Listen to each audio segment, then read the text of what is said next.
This panel grew out of a conversation that myself and Meg Kissinger and Drew Ramsey have been having the entire time we were planning this conference.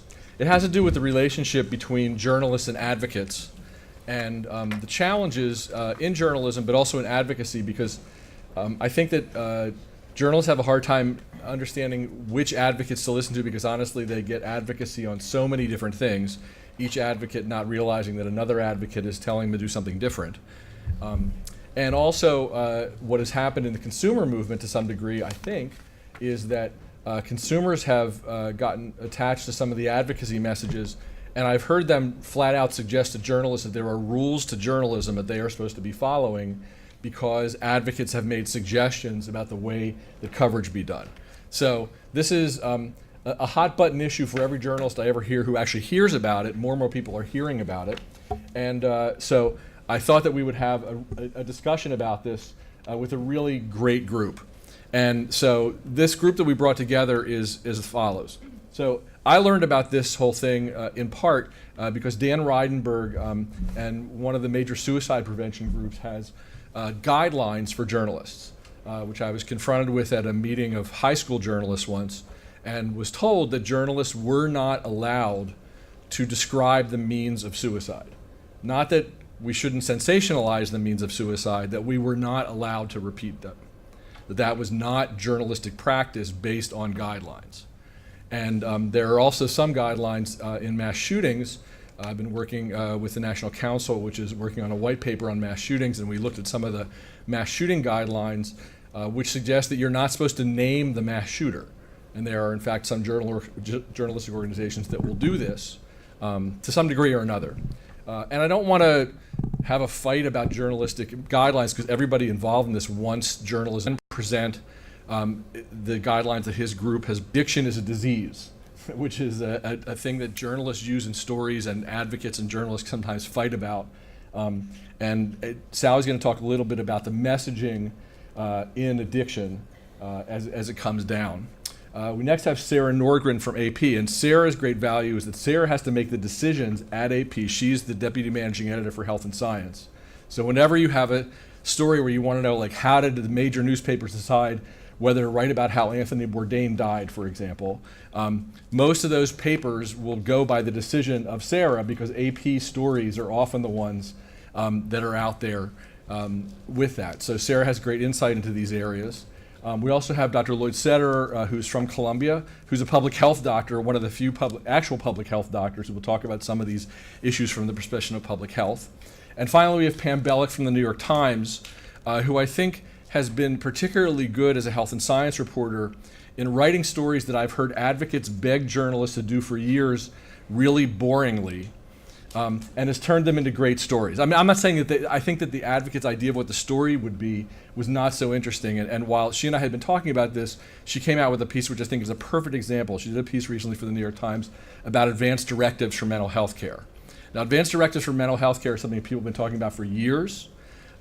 They've not been as widely accepted as they could be. And in part, I think it's because the people who were trying to get them accepted were not doing a very good job explaining the nitty-gritty detail of what they were about. The fact that Pam decided to do a story on this where she actually dug into individual cases of what it will be like to have an advanced directive and really deal with the disease issues is something that I think is rare in journalism, but something that we really need to look to more and more. Because if we want to know why stories that advocates ask us to do and that we don't want to do them because our editor's eyes glaze over, in part our editor's eyes glaze over because neither they or we know how to do them interestingly enough. So even Drew's idea of having 4 patients on Zoloft, we have to be able to sell that idea, explain that idea, execute that idea. And I think Pam at the Times has had a really great track record of doing these kinds of stories, besides covering health and science generally. So I'm going to start with Dan, who's going to do partly the presentation that I saw him do when we first started talking about this. Do you want to come and run your slides? All right. Thank you. Thank you all for being here and for staying here today. And thank you to Stephen for inviting me. It's actually quite an honor for me to be on a stage with him and have him invite me to do something. I am a psychologist from Minneapolis. I wrote the best practices for media reporting on suicide and also on mass shootings and several other guides.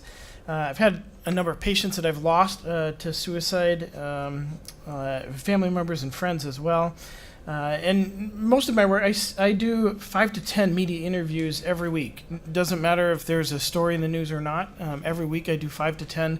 The only time that really changed was last June when Anthony Bourdain and Kate Spade died, and CDC did a report in the same week. In 3 days, from that Friday to that Sunday, I did 78 media interviews from around the world. So it is a big issue.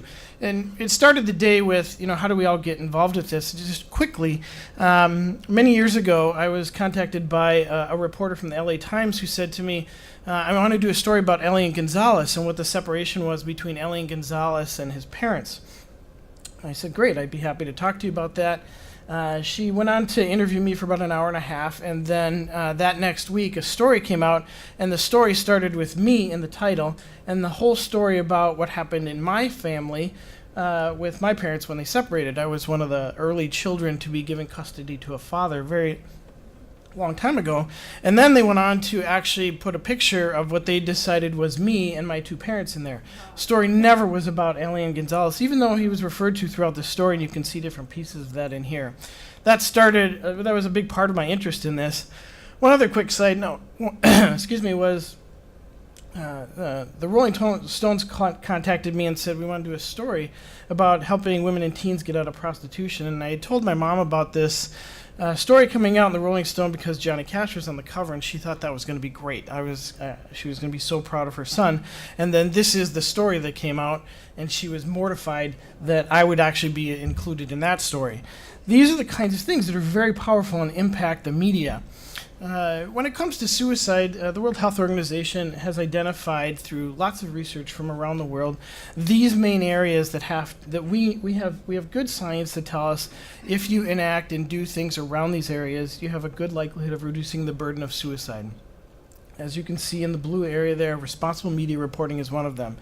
And while we're not going to talk a lot about the research around this, there is a wealth of information about this. Kay was just up here talking about hundreds of studies around lithium. There are now over 150 peer-reviewed published articles from around the world, including from probably the world's leading expert in contagion around suicide who works here at Columbia. A couple of her articles are in here, talking about this issue around how media and entertainment portray suicide really impacts whether or not another could occur. All of this led to very early on a report on media reporting on suicide and some guidelines, and they were not well accepted by the media at all, and they weren't adhered to. So many years ago, I convened people from around the world, experts in mental health and suicide prevention, and the media, and this was really the first time that media were brought into the conversation. And ultimately, these were the set of best practices that came out of this.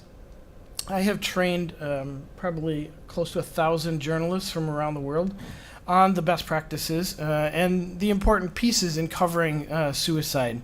The main section, which you might be able to see in here, is about instead of doing it this way, doing it another way. I'm going to give you one quick example of that.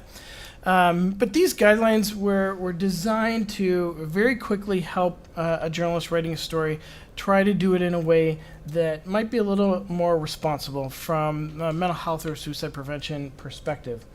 The idea was to take what the literature was telling us about the frequency and the rate and the coverage and try to reduce that in different communities.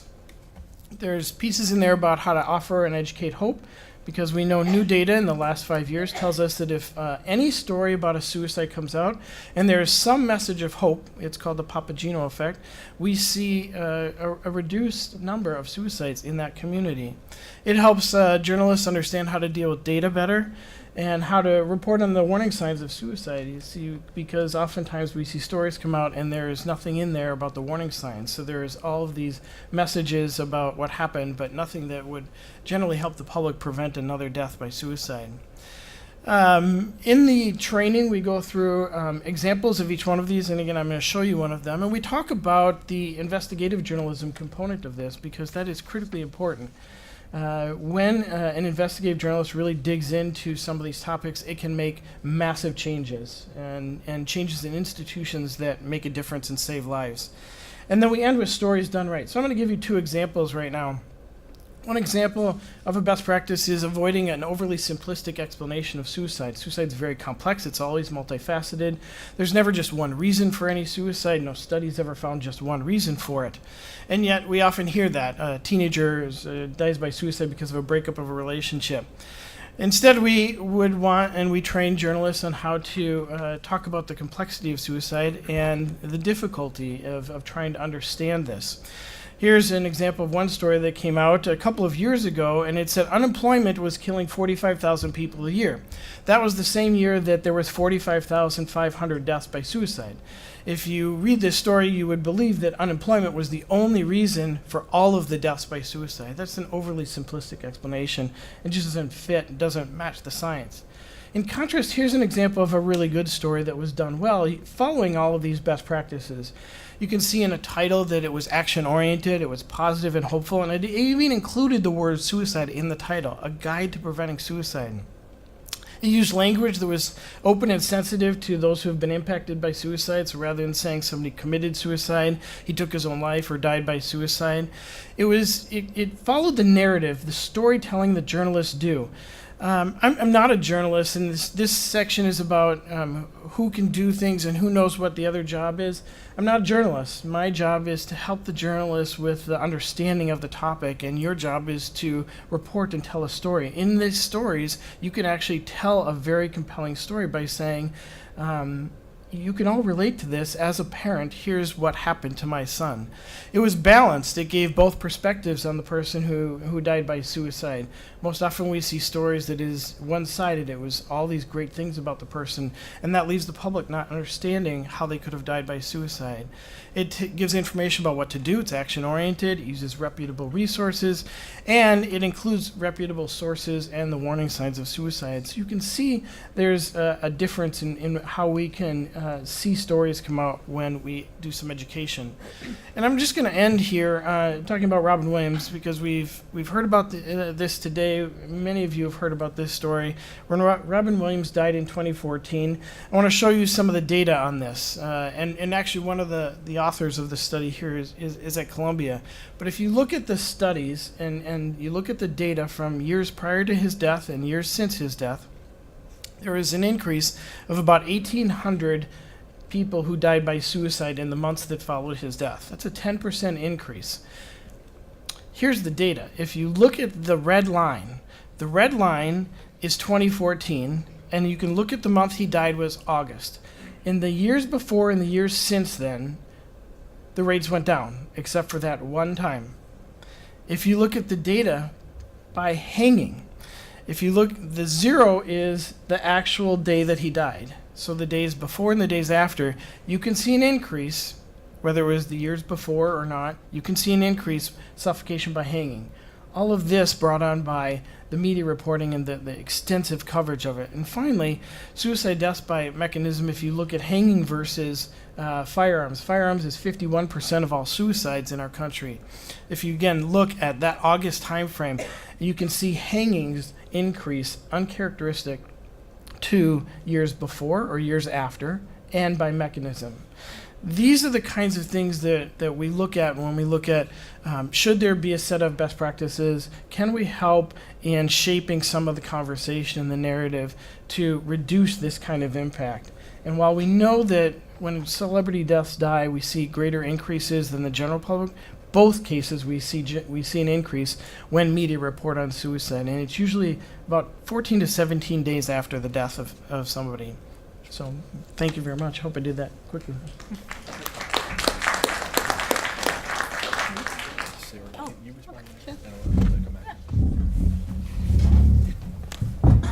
I'm going to switch the order here for just for 1 second. You don't have slides, right?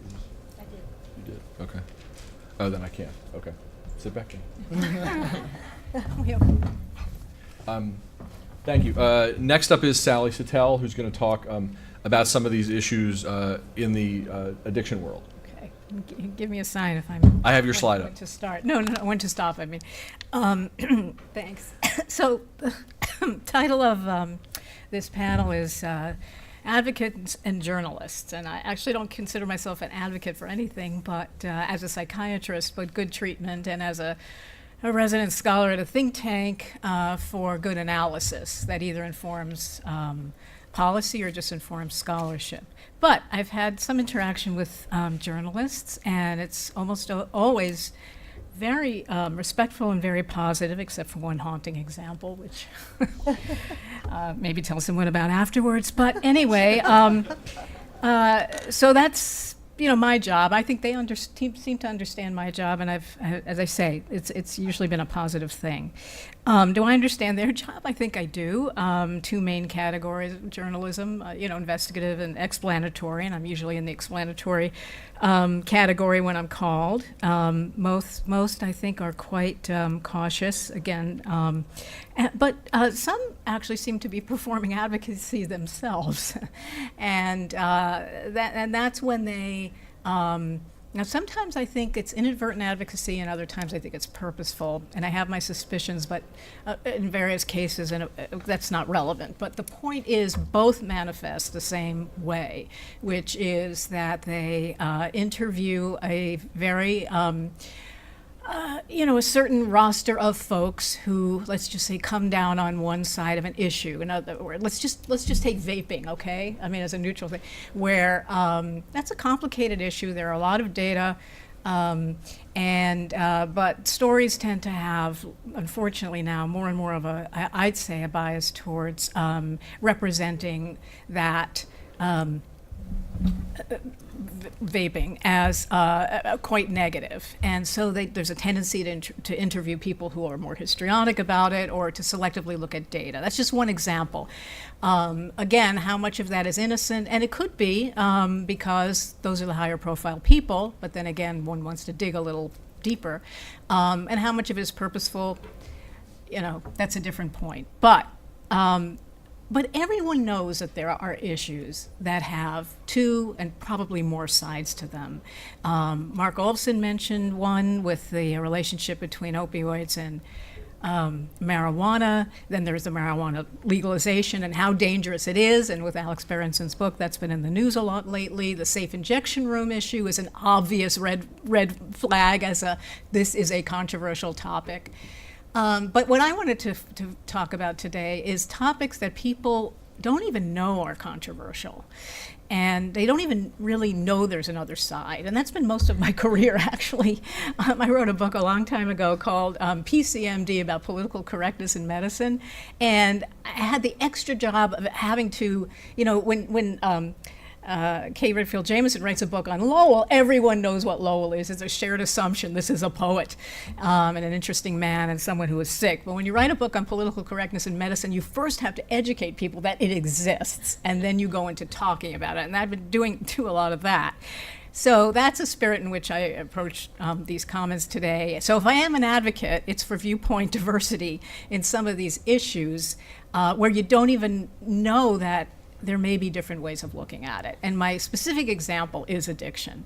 You had mentioned, Steve, that your point about whether that I was arguing that it wasn't a disease is not quite right, but it's good because it gets people's attention. That's my job. Yeah, it's not probably necessarily a great debate to have. It's not that productive. For what it's worth, I tend to call it a behavioral condition, but these are just labels. But what I like to say when I do talk about addiction is if it is a disease, I'll just stipulate it is, and what kind of disease is it? And this is where you get into the other sort of parts of this issue that I think a lot of folks just don't pay much attention to, because almost everybody, honestly, you call up the National Institute of Health, not only will they tell you it's a disease, they'll tell you it's a brain disease. Almost every organization will say that. And to be honest, I get it. You want to medicalize it if your other option is criminalizing it, or if your other option is not treating it. So if those are my choices, when people ask me, is addiction a disease, what are my choices? And if those are it, or that the person who's addicted is, deserves to be punished, is a bad person, these kinds of things, then damn well I'm calling it a disease. But I prefer to get people to think somewhat more subtly about it. And so there are a number of what I call almost now filler language, but at least orthodoxies in the addiction world that people don't even blink, but I'm urging you to blink. And one is that addiction is a brain disease. And then I'll go through a few of them in more detail to say why, just to show you that there's more to it, not to convince you necessarily not to say it or write it, but to at least think of how much richer it is than the way it's written, as if it's just a part of the keyboard, you know. Addiction is a chronic illness. Addiction is a disease like any other. We can't arrest our way out of this. I'm sure you've heard all these 100 times. We must fight stigma. Okay, so let me just show you what I mean, because you're probably nodding, well, what's wrong with these things? And I get that. So addiction is a brain disease. I can give a 10-hour lecture on this, so I'll try to be very brief. But basically, and I will, and I've certainly written about this, so if anyone wants to pursue it. But so just take that one. Well, what does that mean? It means, I mean, in fact, you go back to the 1997 paper in Science that actually introduced this new rhetoric or new formulation. It means that addiction changes the brain. Well, okay, I'm not going to, certainly wouldn't argue with that. Of course, my talking to you changes your brain. You're going to have a memory of it, and maybe I'll even change your cognition of it. But then the question is, well, what are the significance of those changes, and what do they preclude, and what don't they preclude? And there are brain changes, but and they're often told to you with a brain scan, which is real science. I'm not debating this. It's brilliant, actually. Brain imaging is utterly brilliant technology. It's all correct. It's all true. But the implication when you're shown that brain on fire is that the owner of that brain could not act in any other way. And we know that people who are struggling with addiction can act in many different ways. I'll just give you two examples, and I do have to rush through this a little bit, unfortunately, but one, for example, is people respond to contingencies. They respond to consequences. Even the addicted brain responds to consequences. Example, if I took someone with a more conventional brain disease, let's say Alzheimer's, and let's say they were at a phase where they could understand, still understand me, and I said, if I'll give you $1 million if your brain, if your memory doesn't deteriorate any further, $1 million, or I say I'm going to shoot your dog if it does. It's a stupid thing to say. It's pointless. It's cruel because the person has no control. We say that to people who, a million studies. Carl Hart here did some excellent ones. We know that folks are responsive to contingencies. We know that everyone who walks into my methadone clinic comes in for usually one of three reasons. The wife is going to leave them, the boss is going to fire them, or the parole officer is going to violate them. If your brain were so hijacked, in fact, that's part of the language, you would not be able to make that decision to get help or even stop on your own, which most people do, and that brings me to it's a chronic illness. Well, it's a chronic illness for whom it's a chronic illness. That's who we see as clinicians, the people who haven't gotten better on their own. This isn't to dismiss the fact that we need to help them, but if you want a realistic appraisal of the nature of this problem, that you have to know that the majority of people do stop on their own. Now, with fentanyl, that changes the whole equation on that because you get want to wait around till any of that happens. Not that I would ever suggest waiting anyway, but now it becomes much more crucial that people have help. But just as a matter of fact, it's usually not a chronic brain disease, not a chronic illness, but those are the people who need the most help, and those are the people we pay attention to. And of course we do. It's a disease like any other. Well, let me just quote a colleague of mine, which is to say, how would you feel when your accountant says, I have asthma, sometimes it flares up, but, I know how to manage it, so maybe I might be a day late with your tax return if I have an attack, but it'll get done. Versus your, accountant saying, and I've got crack binges every now and then. It just is different. There are actually 4 ways in which I think addiction is not like any other condition. I probably don't have time to elaborate on them right now, but one is what I mentioned before, the response to contingencies, the consequences. And another is, I'll tell one more, the other is that people use drugs for reasons. It makes perfect sense to ask an alcoholic, why do you drink so much?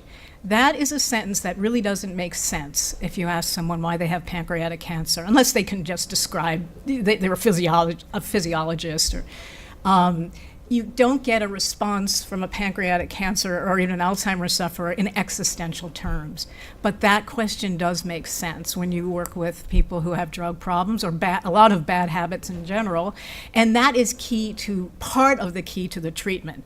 I work in a methadone clinic. I'm all for the medications as well. But the medications are wonderful. They are not sufficient. They stabilize people. There's a lot of psychological and social work to do, and that's why I don't like the brain disease, because it's just one explanatory level. Why are we privileging that one when there's so many others, and when that's not even the level at which we help people? Because the medications we use, getting to that, the meds we use were all developed before the first PET scan ever came on the scene. Not that there may not be other drugs in the future, but okay, so basically, I'm not going to go through all those clearly, but this was a list of, I guess, ASAM, the American Society of American Journalists. This is the Drug Czar's office. This is from a speech given at the National Press Club by a psychiatrist, or anyway, an addiction specialist at BU. The idea is, again, changing the language as if we can somehow destigmatize this issue. To which I always say, what are we talking about when we talk about destigmatizing it anyway? We should in some contexts. In others, it's more complicated. But so some of these things, I don't really have any problem with, and I certainly would never want to go out of your way to offend anyone needlessly. But so that just gives you, the point of this is just so you can see all the words on it. So the next slide, I hope there are two, no? Okay. This is smaller, so I'll just look at I don't even understand what the problem with relapse is. I don't know why is that a problem? But, and problem, why is that a problem? Why is problem a problem? Substitution replacement, now this is a long debate because that's referring to methadone and buprenorphine. I hope that means something to all of you in the crowd, but basically they are opioid drugs, and they are given to people with opioid problems because they suppress the withdrawal, and craving to some extent, because they are replacements, because they are the same class of medication. And I don't have any problem with that. Obviously some people do, but let me just tell you the reason, and then I'll stop, is because it shows you, by referring to these medications as replacements or substitutes. I use the word anti-addiction medications personally, but I don't have any trouble with them, and that's because it emphasizes that that's really what they are. That they're substitutes, they stabilize the person, but that's all they do, and that there's much more work to be done. Now, I also get it where people say, oh, it's just as bad as that. Well, then that's a problem. And then, you know what? I wouldn't use the word if I'm talking to a crowd like that. But when I'm talking to a more sophisticated crowd, you want to make this point that highlights the limits of these drugs. They're important, but they're not enough. Okay, thanks so much. Thank you. Sarah. This is not me. That's me. Yeah, where are yours? You're just giving a preview of my slides. Yeah, no, I don't think we have them. I sent them to Iris and you yesterday. I'm sorry. I think, a couple days ago. That's all right. I don't need them. I can talk without. Oh, not you. Go ahead. I'm sorry. I'm a little bit of an anomaly on two counts here today. What a great day. What a great opportunity to listen to people who have great knowledge both in journalism and in the true understanding of mental health. I am a different insofar as I was a mouse reporter that became a red editor rat. So I think I'm the only editor that's speaking. And also, most of the journalists here talked a lot about long-form journalism and the importance of long-form journalism in describing the issues that we as journalists grapple with.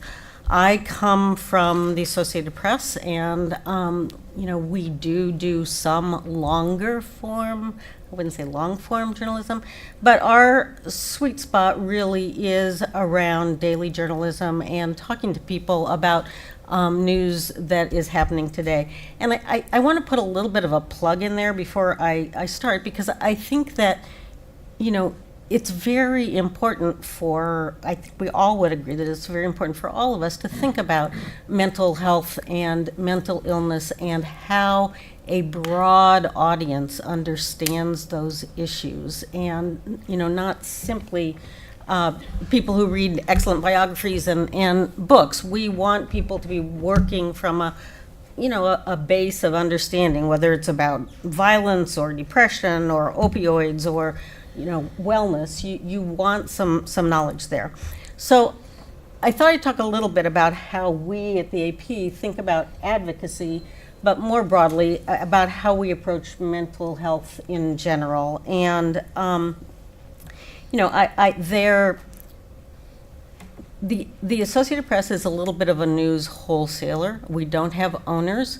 We once were largely had customers who were U.S. newspapers. That has shrunk incredibly as the media landscape has changed. And most of our customers now are video and digital customers and our legacy newspaper folks. And I mention that because I do think there's some misunderstandings of what the AP actually is and does. But like most major daily news organizations, our mandate is to really cover today's news, to break news. And the role of advocacy for us is complicated. I think of advocacy more as collaboration than as advocacy. We want informed coverage, but we really need to shake advocacy kind of out in the sunlight and make sure that the expertise holds up. We find real people. In short, really report out the stories before we can really publish them. I want to be really transparent about how we think about the subject of mental illness in this context. We use advocates and others. We promote better understanding of mental health and the mentally ill and lifestyles that promote good mental health. We also try and take on unfortunate or inaccurate reports, and I'll come back to that in a minute. We also try to shine a bright light in terms of accountability and investigative work. Sourcing is key to everything we do, and there is a whole range of sources that we draw on. Those working in mental health and what they are seeing, the advocates, if you will, those who are studying and writing on the issues, the other kinds of experts, those who are trying new treatments or in anguish or in need, those who are directly affected by what we're writing. There are also some other things that are useful, I think, for journalists to think about. The AP Style book has long had a chapter on mental illness, providing specific guidance around suicide. And I'll say, we try to change with the times. When Anthony Bourdain dies, we have a group of reporters who reach out to people and make sure that our language still reflects what the science is saying. But none of this matters without the foundation of the work and our journalists who are interested in the subject. I've got a small health and science staff with a couple of people who are very interested in mental health and know the experts, have developed some sources, and work hard to really convey the issues in a easily understandable, not dumbed down, but accurate way. So what does this mean in real time for the newsroom? We look for opportunities from the day's news. So, for example, the NIMH says that better tools are needed to diagnose mental illness. We talk to our business reporters, and we look at a race in technology to develop phone apps that help in detection and, evaluate. Are they the real thing? Do they work? What do people say about them? Another example might be a study that found a very high occurrence of CTE in the donated brains of former NFL players. And here we took an explanatory approach.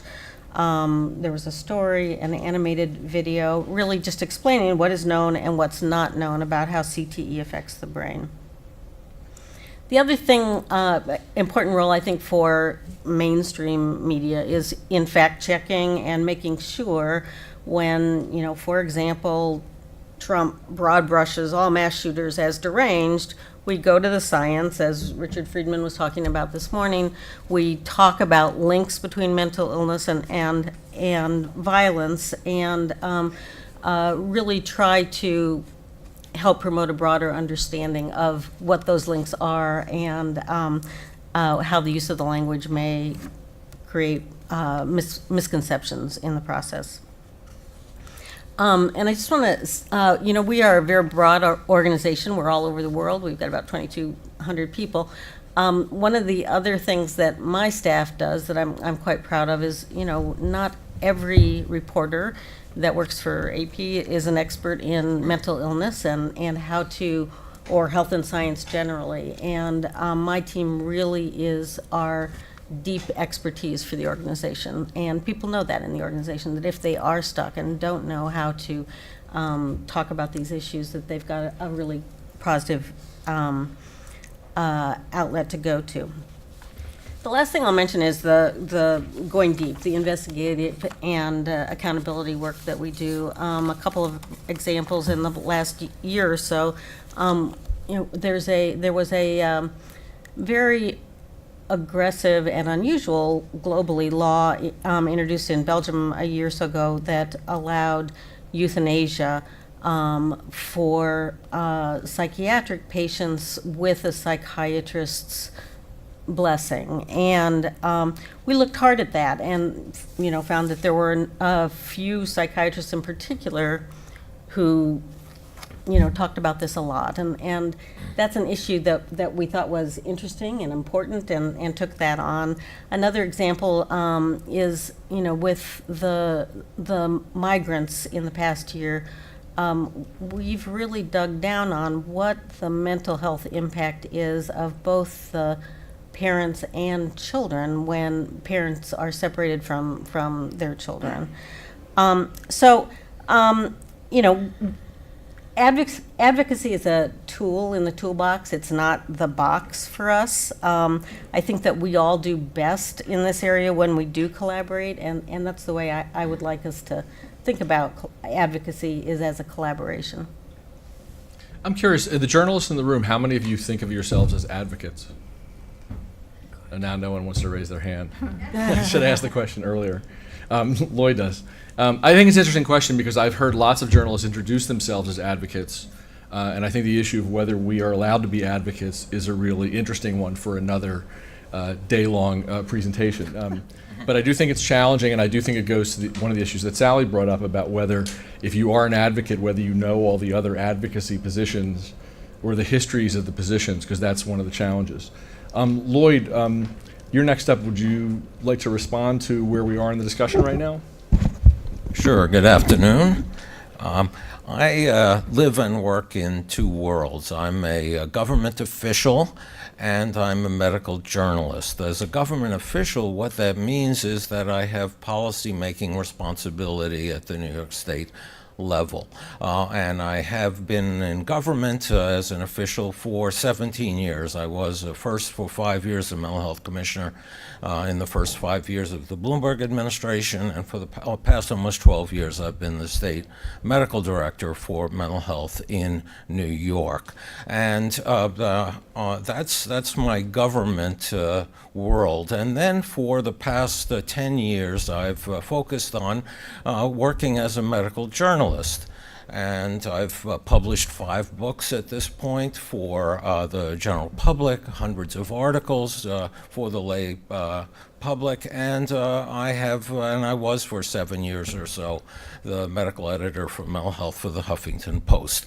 So these are my two worlds, and I think that both of them insist on advocacy. And I define advocacy very simplistically in my mind as moving the dial, as pushing some thought or some policy or some practice in a direction that we're convinced will actually be helpful to those people who are affected. And as a government official, unless, and as a public health doctor, I believe that unless we do that, then we're just simply bureaucrats, and we have really very little utility.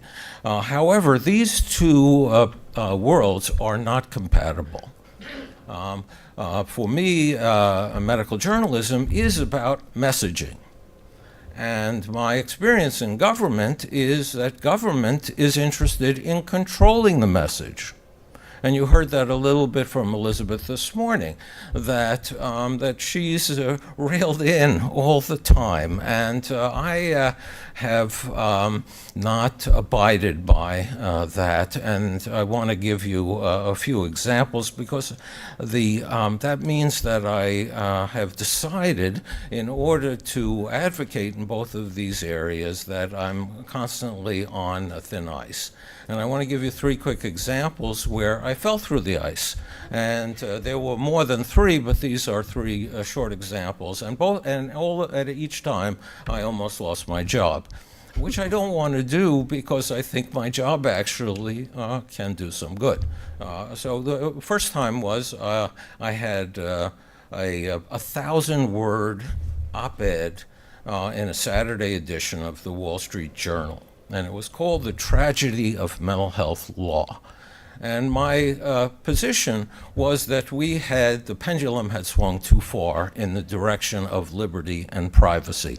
And it certainly was polar opposite to my experience when I was a young doctor, when we did whatever the hell we wanted with patients and with privacy. And now these have become, have reached such extraordinary thresholds or standards that, as has been said, people are dying with their rights on. And so I had that in the journal, and on Saturday, and it was about law, and government is full of lawyers. And on Monday, there was all hell to pay. That was I am surprised I survived that, but I did. And I didn't learn from it. Then I felt like I had done the right thing and survived it. Let's put it that way. I also had around, I don't know, these were all some years ago. I had written an op-ed in the Washington Post about reducing teenage drinking. As a public health doctor, my position was, if we made it really expensive, because this is a price-sensitive activity among youth, that the costlier it got, there would be a likely reduction in teenage drinking, which is also illegal. That got the attention, Fox News and everything like that. However, I was a government official in a state government that was standing on no new taxes. So what's this guy doing talking about taxes? These were federal taxes, but didn't make a difference. It was a public health position that raising the price would reduce the use. The third example was in the past year or so, and some of you who live here in New York know this story of a homeless woman who died. She was in her late 40s and had been living essentially on a grate on Park Avenue, and living off of support from kindly people. And one morning she was there and she was dead. And as the story went, she had 300 outreach visits in the year anteceding her death. And I thought, my God, what an utter failure of government, and a preventable death. So I wrote letter to the New York Times, which got picked up. I did not use my government title. I used my mailman public health title. But basically, I said, this is an utter failure of city policy, and I also referred to what I had done to reduce this problem when I was a mental health commissioner, what we had done, and which the current city administration was failing to do.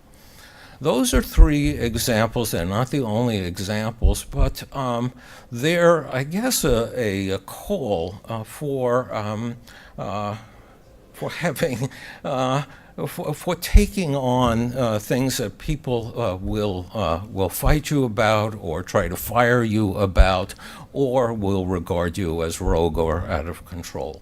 Because if you believe that these are written materials or video, doesn't matter, if you believe that they're going to move the dial, which I do, in the right direction, against enormous resistance, I think that's our responsibility. Pam, do you want to come up here to run your slides? Sure.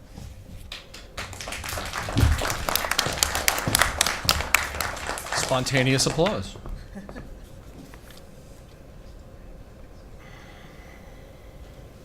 Almost there. It's all right. Okay. All right.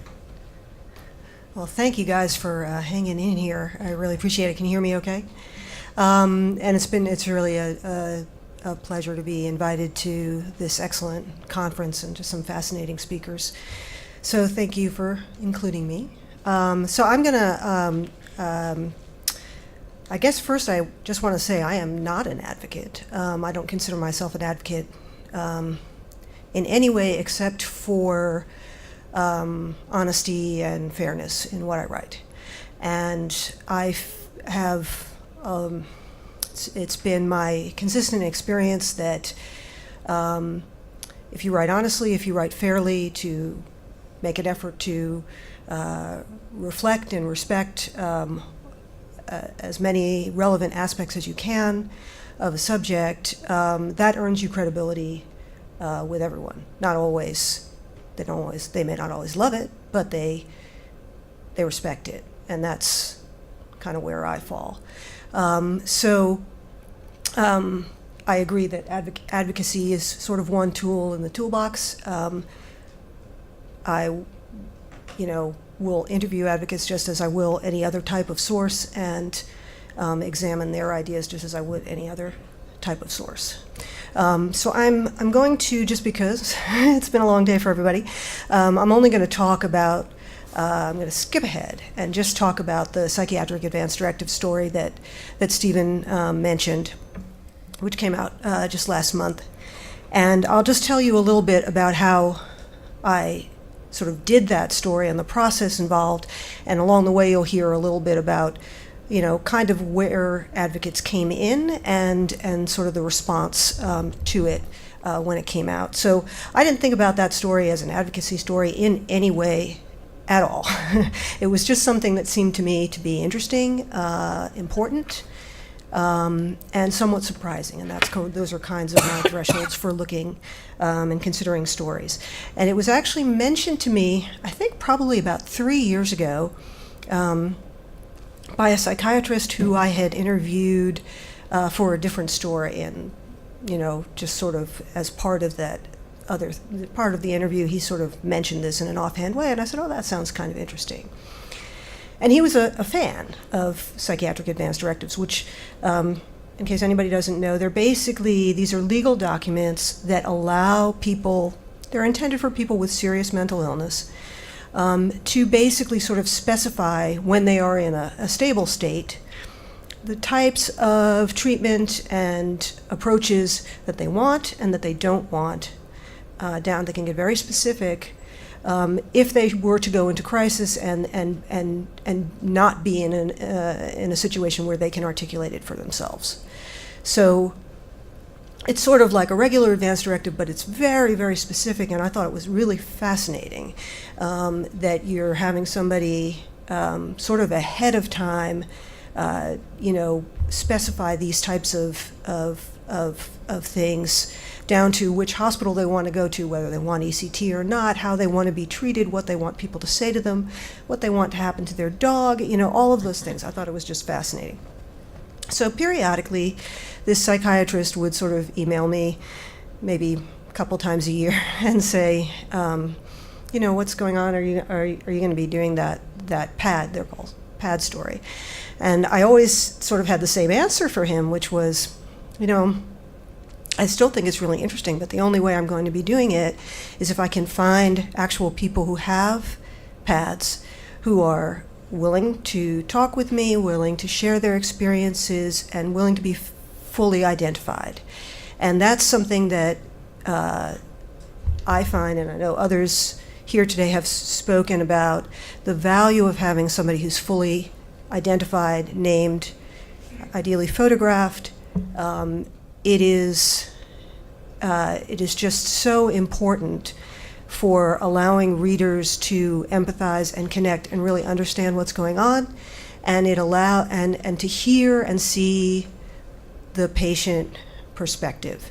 And I think it's important in any story, but it's especially important in with an issue like mental illness, because there's still so much stigma, there's still so much misunderstanding. So I spent, off and on, a while trying to find people. I talked to lots of people, not just advocates. I talked to some patients. Some of them weren't willing, some of them didn't actually have PADs. I talked for a while to a man in Virginia who had a really interesting story, and his adult daughter. They were really interesting, and I had a great conversation with them, and then ultimately he decided that because he had some sort of criminal record pending, some burglaries or things that he had done when he was in a manic state, that he didn't really want to take the risk of. So, totally fine. So finally, and I'll just give you along the way, this is an example of a PAD, an outtake from a PAD from a patient, the only patient in my story who went only by his first name, a man named Andrew. And we included this and his story because he had just some marvelous, very self-perceptive, self-aware things that he was putting in, including, please let me know you're real by saying things like, we drove here, we did not warp here. And so we used that, and we read the whole last section of the story is about Andrew, but it would not have been enough in and of itself, because just not having the full person in there is not enough to bring this across to readers as a real thing, and real people are doing it. So gradually I found a bunch of people, mostly in North Carolina, where there is a big effort to try to make these things available and train facilitators. And I had, long phone conversations with several people with mental illness who had PADs. I went down and visited them. I went to a PAD clinic, and I met, there were a couple people there who allowed me and a photographer to watch them fill out their PADs. And my approach is really, excuse me, I have a cold, so I'm got a cough drop here. My approach is really sort of the same as it is for everybody else that I interview. Just doing a lot of listening, asking a lot of questions, refraining from any kind of sort of judgment or stereotyping, respecting people as they are. And I just found it was amazing how forthcoming they were once they realized, that I was really interested in what was happening with them and willing to spend the time. So Steve Singer, this is him with a levitation wand, which is one of his coping mechanisms. And there's a bit from his PAD there. He disclosed to me that he was constantly, even while I was sitting there, hearing a female voice in his head saying, "Why bother? Why bother?" And that he had tried 3 times to kill himself. Arielle Wolf, she confided in just excruciating detail her history of cutting herself thousands of times. Harrison Pedigo, and this is his parents. He lives with his parents. He talked about things his parents had not ever heard themselves. They didn't know about. He told me, and they were there to listen, including some of his hallucinations, one of which featured a man wearing a suit of cardboard playing cards, which I thought was pretty creative. So when I wrote the story, it basically focused a lot on the experiences of the patients, but it also featured the counter-arguments to PADS. There are doctors and hospitals that are very wary of these things. They feel like it's going to force their hand, that they're going to be compelled to make, treatment decisions that sort of contradict their own medical judgment, even though legally they are allowed not to. And then I quoted, and went through some of the arguments in favor, such as there's some small evidence so far that just the act of filling out one of these things, and they're fairly detailed documents and they take time. Patients become more engaged in their treatment, and there's been a study that says that they were less likely to go into crisis just by having one, which is kind of interesting too.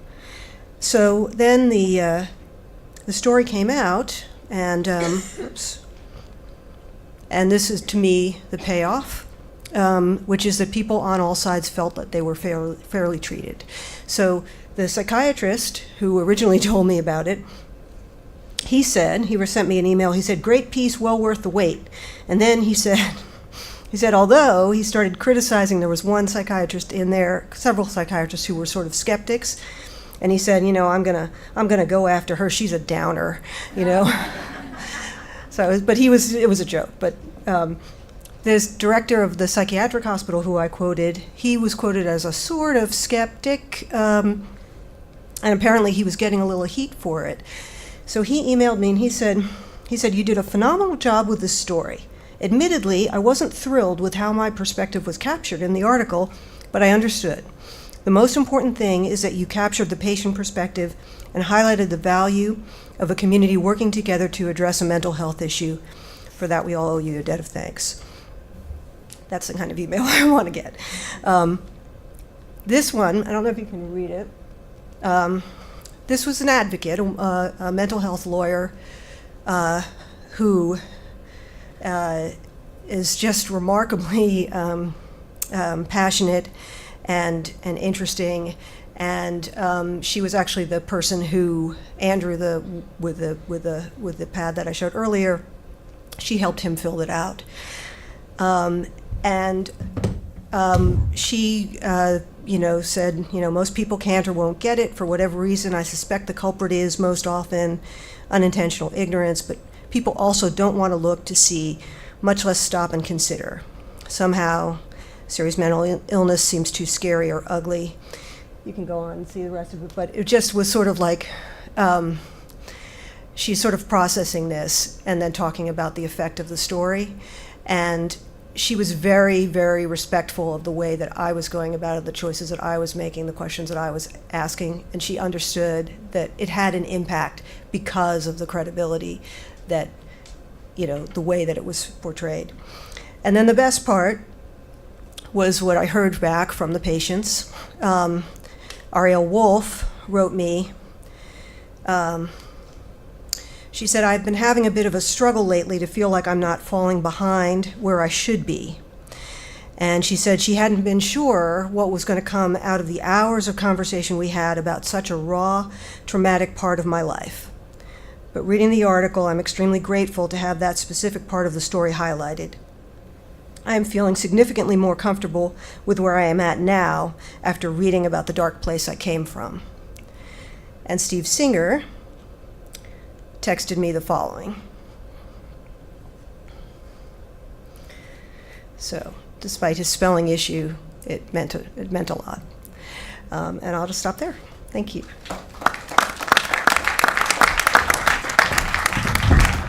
Thank you so much.